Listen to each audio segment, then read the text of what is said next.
በነገራችን ላይ ጥቁር አዝሙድ እንደዚህ ቅባቱን ሰርታችሁት ራሳችሁ በሚያማችሁ ሰዓት ላይ እንደዚህ አስቀምጣችሁት 3 ሳምንትም ወርም አስቀምጣችሁት ጥቁር አዝሙዱን ብቻውን ማለት ነው ወቅጣችሁት እንደዚህ በኦሊቭ ኦይል ሰርታችሁት ለ3 ሳምንት ወይም ለወር የተወሰነ ጊዜ አስቀምጡትና ራሳችሁ በሚያማችሁ ሰዓት ላይ ብታሸቱት በጣም አሪፍ መፍትሄ ታገኙበታላችሁ። ወይም ደግሞ ፈጭታችሁት ጥቁር አዝሙዱን ብቻ ፈጭታችሁት በንጹህ ጨርቅም ጠቅልላችሁት ማሽተት ለራስ ምታት በጣም አሪፍ ነው።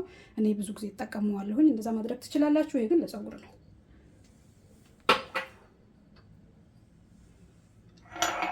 ቅባቴን እዚህ ቃይ ውስጥ ገለብጠውና ፍሪጅ ውስጥ ነው የማስቀምጠው። ይሄንን ቅባት